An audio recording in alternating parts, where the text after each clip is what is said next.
Hey guys, welcome back. आज हम लोग बात करने वाले हैं climate and clothing for Bhutan. आप अगर भूटान ट्रैवल कर रहे हैं तो कैसी क्लाइमेट रहेगी वहाँ पे और कैसा क्लोथ मटेरियल्स आपको वहाँ ले जाना है।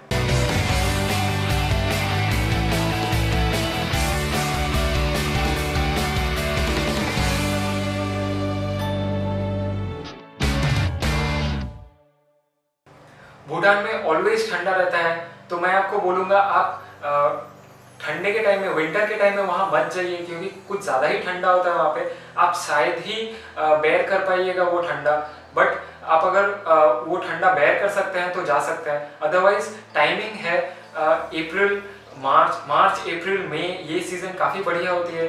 अक्टूबर नवंबर काफ़ी अच्छा टाइम होता है वहाँ विजिट करने के लिए, बट रेनी सीजन में आप अवॉइड कीजिए वहाँ जाना, क्योंकि रास्ते बहुत खराब होते हैं वहाँ पे, लैंडस्लाइड्स होते हैं, स्लाइड होने का बहुत चांसेस होता है। तो आप वो सीजन ऑफ कर दीजिएगा, वो सीजन में मत जाइएगा। आप कौन सी क्लोथ ले जाना चाहते हैं, क्योंकि वहाँ पे हमेशा ठंडा रहता है। रात को टेम्परेचर बहुत गिर जाता है, करीब 4 डिग्री हो जाता है। मैं खुद एक्सपीरियंस किया हूँ, -4 डिग्री में मैं रहा था वहाँ पे फर्स्ट दिन, जिस दिन मैं गया था वहाँ पे। तो क्लाइमेट काफ़ी ठंडा हो जाता है वहाँ पे, ये याद रखिएगा। और दिन के टाइम में क्लाइमेट अराउंड दोपहर के टाइम में क्लाइमेट हो जाता है 15 से 17 के बीच में क्लाइमेट होता है। ये क्लाइमेट है, मतलब गर्मी भी होता है, काफ़ी ठंडा भी होता है। तो दिन के टाइम में आप स्वेटर पहन के निकल रहे हैं तो आपको काफ़ी गर्मी लगेगा, और रात के टाइम में अगर आप स्वेटर नहीं पहन के निकल रहे हैं तो काफ़ी ठंडा लगेगा। क्लोथिंग के लिए आप थर्मल ले सकते हैं। आप अगर ड्राइव करके जा रहे हैं, राइड करके जा रहे हैं तो थर्मल इज मस्ट, आप थर्मल कैरी कीजिए। आप अगर नॉर्मल भी जा रहे हैं तो थर्मल कैरी कीजिए, और आप थोड़े अगर एजेड हैं तो आपको थर्मल कैरी करना मस्ट है। वहाँ का ठंडा कुछ ज़्यादा ही होता है, तो आप थर्मल कैरी कीजिए। स्वेटर आप आपके हिसाब से ले जा सकते हैं। मैं बोलूँगा आप ज़्यादा स्वेटर मत लेके जाइए, 1 से 2 ही लेके जाइए स्वेटर। एक जैकेट लेके जाइए, फ्लीस जैकेट अगर आपके पास है तो फ्लीस जैकेट लेके जाइए। फ्लीस जैकेट काफ़ी अच्छे होंगे, और विंड चीटर हो तो और भी बढ़िया है, क्योंकि आप अगर हाई पॉइंट्स में जा रहे हैं, जैसे कि बुद्धा पॉइंट है, वहाँ पे काफ़ी ज़्यादा हवा चलती है, तो विंड चीटर आपको वहाँ पे सेव करेगा। काफ़ी ज़्यादा ठंडा लगेगी आपको वहाँ पे विंड की वजह। आप वहाँ पे ग्लव्स लेके जाना चाहते हैं तो आप वहाँ पे ग्लव्स लेके जा सकते हैं। काफ़ी ठंडा होता है रात को, जैसे कि मैंने बोला है, तो आप ग्लव्स पहन के बाहर निकल सकते हैं। लेकिन एक चीज़ याद रखिएगा, आप ग्लव्स लेके जा रहे हैं तो वाटरप्रूफ ग्लव्स लेके जाइए। अगर कहीं स्नोफॉल हुआ तो वाटरप्रूफ ग्लव्स आपको बचाएगा। आप वाटरप्रूफ ग्लव्स में बर्फ से खेल सकते हैं। हेड रैप पे आप हैट्स लेके जा सकते हैं। कान ढकने के लिए आप जैसे कान वाली जो हेड रैप होती है वो लेके जा सकते हैं। स्कार्फ रख सकते हैं अपने पास।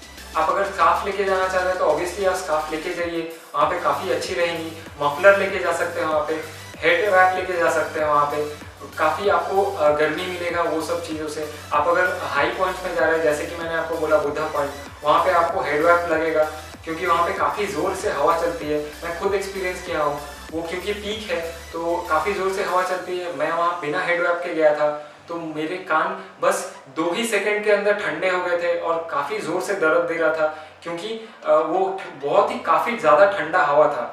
और पहाड़ों में फिर भी बर्फ़ रहती है, गर्मी के सीज़न में भी बर्फ़ रहती है, तो काफ़ी ठंडा हवा आता है। और आप अगर जा रहे हैं कोई मोनेस्ट्री या फिर कोई जोंग जा रहे हैं तो याद रखिएगा फुल स्लीव्स पहन के जाइएगा, क्योंकि फुल स्लीव्स छोड़ के आपको वहाँ एंटर नहीं करने दिया जाएगा। अगर आप टाइगर नेस्ट घूमने जा रहे हैं तो आप याद रखिएगा एक थर्मल पहन के जाइए, एक स्वेटर ले लीजिए और एक जैकेट ले लीजिए।